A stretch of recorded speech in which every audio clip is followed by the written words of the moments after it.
Falaremos hoje sobre o trecho exposto por Lucas no capítulo 13 de sua obra no Novo Testamento, mais precisamente nos versículos 12 a 15.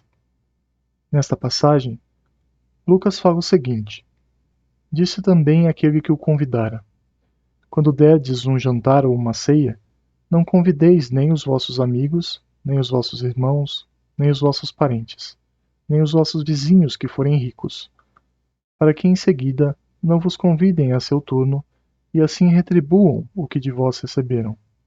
Quando derdes um festim, convidai para ele os pobres, os estropiados, os coxos e os cegos, e sereis ditosos, por não terem eles meios de vos retribuir, pois isso será retribuído na ressurreição dos justos.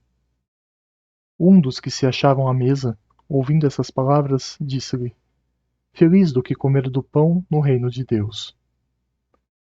Há algumas considerações interessantes a serem feitas aqui. Por exemplo, esta passagem parte do pressuposto que temos algo a oferecer a outrem. Por isso, convidamos as pessoas para compartilhar conosco daquilo que possuímos. A ideia, portanto, é quase matemática, no sentido de que podemos dividir ou multiplicar. O que quero dizer com isso é bastante simples. Basta entender que trocar posses entre os que têm muito nada gera de diferença significativa, enquanto acrescentar algo àqueles que nada possuem causa um entesouramento na vida de ambos. Ambos se enriquecem espiritualmente, pois constroem algo próspero onde antes não existia senão desigualdade. Em outras palavras, este é um trecho do Evangelho para se pensar um pouco também sobre isso, desigualdades e a tão essencial importância em combatê-las. Em minha humilde opinião, convidar os pobres e os estropiados no lugar dos amigos, dos irmãos, dos parentes e dos ricos, materialmente falando, nada mais representa do que um pedido muito claro para que abramos os nossos olhos para o que realmente é importante. Ora, não é o caso de todos esses últimos não merecerem ser convidados para compartilhar do que temos em nossa vida. Mas, no fim das contas, eles já fazem parte dessa vida, de uma forma ou de outra. Em um momento ou outro, eles compartilham conosco e nós com eles, naturalmente, sem necessidade de esforço.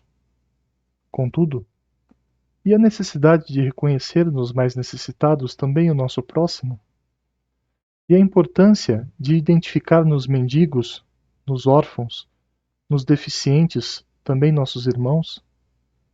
Enfim, de enxergar nos abandonados da sorte alguém como nós, só que necessitando de algo que talvez nós possamos compartilhar. Uma outra forma interessante de olhar para esse trecho do Evangelho é refletir sobre a ideia de comemoração.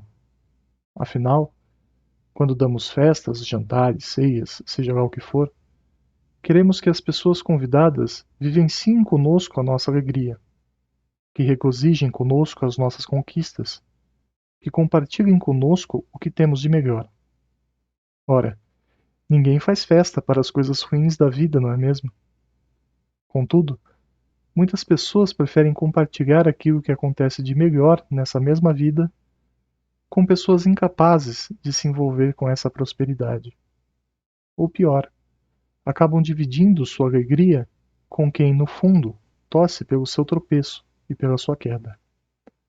Nesse sentido, chamar os pobres e os estropiados para participar de nossas festas pode representar a oportunidade de expandir nossa visão estreita do mundo, dando chance para que aqueles que realmente podem usufruir e respeitar aquilo que temos se aproximem de nós, diminuindo a distância que existia.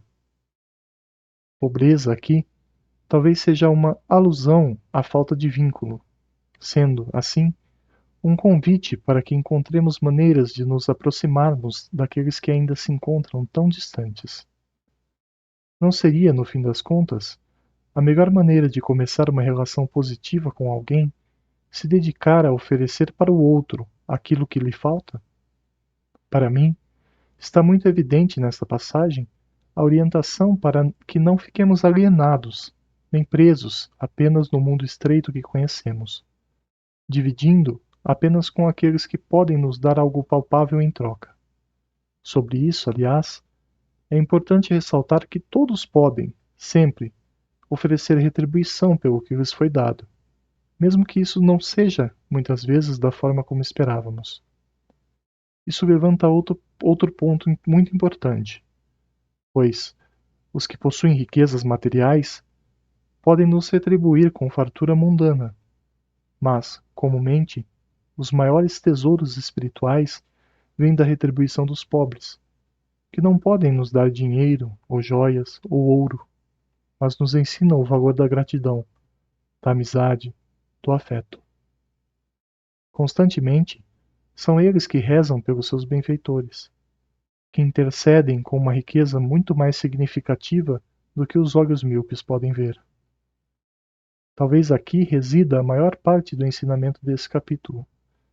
Ser capaz de compartilhar com os que realmente necessitam, sem esperar em troca tesouros perecíveis, mas sentindo-se sempre agraciado com a grande fortuna espiritual, através da graça de ajudar, e, quem sabe, no futuro ser ajudado da mesma forma. Feliz daquele que comer do pão no reino de Deus. Ora, não seria esse um sinal tão claro da necessidade do alimento espiritual? Não estaria aqui a chave para entender essa passagem?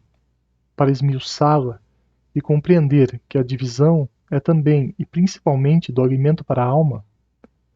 É fácil de compreender. Afinal, não seria uma alegria maravilhosa, uma verdadeira festa, para os seguidores do Cristo poder compartilhar com seus irmãos aquilo que o Mestre lhes ensinou? Não seria importante doar as palavras mágicas que os levam para o caminho reto, falando sobre o amor, sobre o perdão, sobre a caridade e tudo mais que Jesus nos ensinou? E quão grande seria o retorno para aqueles que reacenderem o desejo e o sentido de viver em seus irmãos, convidando a compartilhar de seus conhecimentos, de suas qualidades, de suas virtudes, e, assim, mostrando-lhes e esclarecendo-lhes aquilo que ainda não sabiam?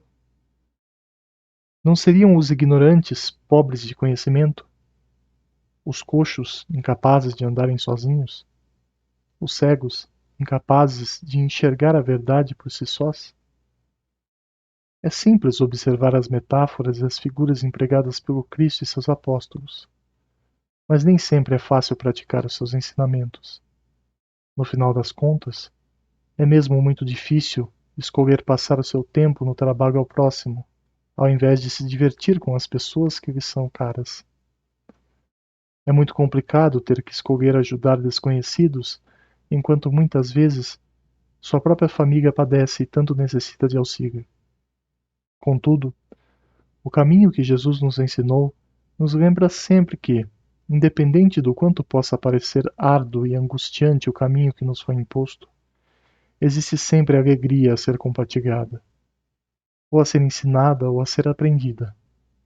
Esse trecho, por fim, é um grande alerta para que estejamos sempre abertos para aprender e para ensinar, pois nunca sabemos quando estaremos no lugar de quem oferece a festa, ou no lugar de quem espera ansiosamente pelo convite que pode mudar toda a sua vida.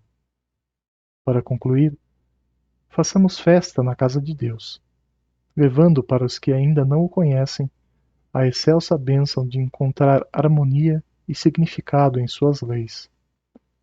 No exercício contínuo de tal gesto, todos os dias de nossa vida serão verdadeiras comemorações, pois estaremos na companhia daquele que é o mais importante ensinamento de Jesus: o amor a Deus, a nós mesmos e ao nosso próximo. Que Deus nos abençoe.